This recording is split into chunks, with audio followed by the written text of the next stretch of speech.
Fala comigo, beleza? Aqui é Bruno Rafael para mais um vídeo da série Elementary OS e dessa vez a gente vai aprender aí como dar boot pelo pendrive. Na verdade, dar boot pelo pendrive não é tão difícil, não é tão complicado, dependendo do computador, dependendo da BIOS do seu computador. Alguns computadores são mais complexos, outros são bem mais simples. Mas a grande questão aqui é que como a gente vai fazer a instalação de um de um GNU Linux Elementary OS, eu gostaria que fosse feito de uma forma específica. E eu vou explicar em maiores detalhes para vocês. Geralmente, quando a gente liga o computador, pelo menos antigamente, né, quem lembra dos tempos antigos, sempre abria com uma tela dessa, que a gente chamava de boot screen. Era a tela de boot, onde ele carregava a memória, mostrava as informações do sistema, e depois daí ele entrava numa outra tela para carregar, geralmente o Windows ou o outro sistema operacional. Depois já começaram a surgir as splash screen, que era essas imagens, já com imagens do fabricante, ou às vezes até alguns permitiam até você colocar imagens personalizadas, você colocava a imagem que você queria. Mas o principal que eu quero que vocês vejam aqui é o seguinte: na maioria dos tutoriais que eu vejo pela internet, eles ensinam você a entrar na BIOS, ou seja, ficar apertando o Del ou o F2, tá vendo? F2 para setup. Aqui Alt F2 aqui, mas não é isso aqui não. No caso aqui o setup, ó, Del para o setup, ou é Del ou é F2, geralmente para setup. Mas o que eu quero que vocês olhem aqui, o mais importante é o F12, que é o boot menu. O boot menu ele é bem mais prático. Aí varia de fabricante para fabricante de placa mãe. Por exemplo, a Dell, e se não me engano a Positivo, não sei se é a Positivo ou se é a Datem, ela é F12. Você tem que clicar o F12 para poder abrir o menu de boot. A Lenovo, eu também não lembro se era... Eu tenho o notebook da Lenovo, mas eu não lembro se é o F10, F11 ou F12. Aí você precisa fazer os testes. Aqui no caso na HP, o F ele entra no setup, não é nem no Dell nem no F2, é no F10. E aí no caso tem que ver aqui, no caso ele não diz aqui onde é que está. Esse aqui é na verdade bem antigo, esse HP aqui. Esse aqui é um outro também. Aí no caso ele diz aqui Dell, né, para entrar no setup, certo? Mas não é isso que a gente quer. Agora a gente tem aqui uma Asus também, Dell para entrar no setup, mas não é para entrar no setup.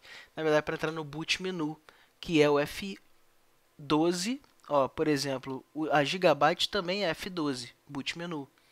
F12 ou às vezes F11. A mesma coisa aqui também na S-Rock é o F11 para entrar no boot menu. Na Gigabyte também, no caso que eu já mostrei aqui antes, é o F12.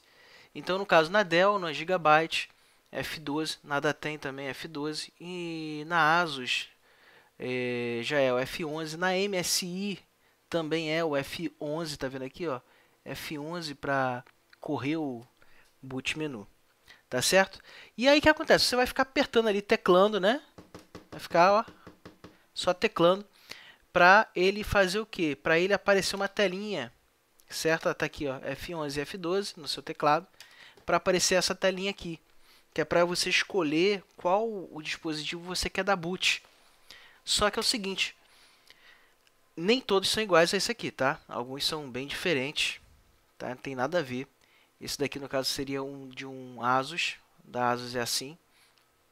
E ele tem algumas opções, por exemplo, Windows Boot Menu, Boot Manager, ou seja, para ele entrar no Windows, ou aqui o HLDT, geralmente isso aqui é DVD, pronto, ó, DVD RAM, esse aqui é de DVD, para você dar boot pelo DVD. Aqui no caso seria para entrar, veja que o modelo é igual, ST1000, ST1000, DM003, DM003, ICH162, ICH162, ou seja, é o mesmo HD. Qual é a diferença? Esse daqui ele vai pelo Windows Boot Manager, e esse aqui não vai pelo Windows Boot Manager, ele vai por um outro caminho que muitas vezes não tem nada, dá erro e você tem que reiniciar o computador para poder entrar pelo Windows Boot Manager. Só que o que eu quero falar aqui é o seguinte: existe o padrão UEFI, quando você entra no boot menu, e existe o padrão legado, que é o Legacy, modo legado.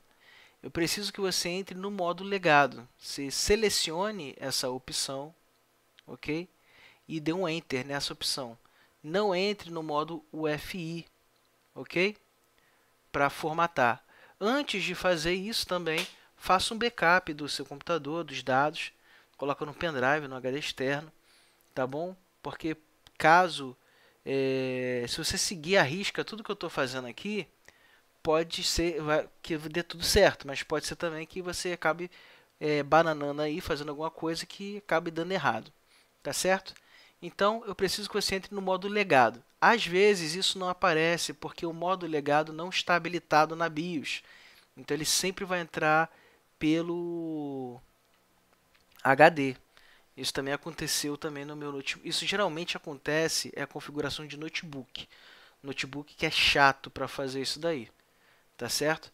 Mas aí no caso, se você tiver alguma dúvida de como fazer no seu notebook, você posta aqui no caso a marca do seu notebook, o modelo do seu notebook, que eu te auxilio caso você não esteja conseguindo. Se você conseguir, dá um jeito, se vira, tenta fazer, porque no caso, se você conseguir fazer, você não esquece nunca mais. Agora, se eu for dando os passos, você pode correr o risco de esquecer, tá bom? Porque eu quero o seguinte, eu quero que quando você clique na versão sem ser legado, aqui é um Kingston Data Traveler, que na verdade pode ser outro nome que aparecer no seu computador aí, tá bom? Esse daqui no caso é um modelo de um pendrive, mas pode ser que apareça outro pendrive, outro modelo aí. Eu quero que apareça essa telinha aqui, essa janelinha aqui, tá certo? Se você entrar no modo UEFI, ele vai aparecer uma janela diferente. Eu quero que você entre nesse modo legado, tá certo? Aí no caso ele vai ter algumas opções, que seria experimentar o Elementary OS sem instalar, ou instalar o Elementary OS. Nesse caso aqui, experimentar é uma versão live, é uma versão demo, que é possível você utilizar a partir do seu pendrive. Você não precisa instalar no seu computador. Você pode ir usando através do pendrive. Eu recomendo que você faça o backup do seu HD antes de prosseguir com a instalação. E no caso, se é a primeira vez que você está tendo contato com o Linux, eu recomendo que você utilize por um bom tempo essa live. Tá? O seguinte, ela permite que você atualize, que você instale alguns programas, que você personalize. Só que tem um problema, quando quando você desligar o computador, ela vai voltar do zero, não vai gravar nada do que você fez. Então vai ter esse probleminha. E no caso, você pode também utilizar, por exemplo, você pode até fazer download, mas você vai ter que salvar num HD ou em outro pendrive, porque se deixar tudo no pendrive vai ser apagado na próxima reinicialização. Tá ok? Nesse daqui é o modo de instalação. Olha o telefone tocando. Esse aqui é o modo de instalação, que é o modo padrão que a gente vai utilizar nessa série. Ok? Então é isso. Esse daqui é para entrar na live, que é para você poder testar sem precisar instalar. E também, no caso, ele permite também, nesse modo também da live, de experimentar, que você também instale. Então, você pode fazer as três coisas. Você pode entrar para testar, você pode entrar para instalar, ou pode até para entrar, testar, instalando, né? Esse modo aqui ele só permite a instalação. No caso, uma versão minimizada, no caso, seria uma versão menor, né, para facilitar, agilizar o processo de instalação. Tá? E no caso ele também não bloqueia a tela. Já nesse daqui ele bloqueia a tela se você ficar parado muito tempo. Aí se ele desliga, no caso eu prefiro deixar sempre nesse modo aqui, tá certo? Então, próximo vídeo a gente vai fazer finalmente a instalação desse cara aí, tá bom? Aguardo você e um forte abraço. Tchau, tchau.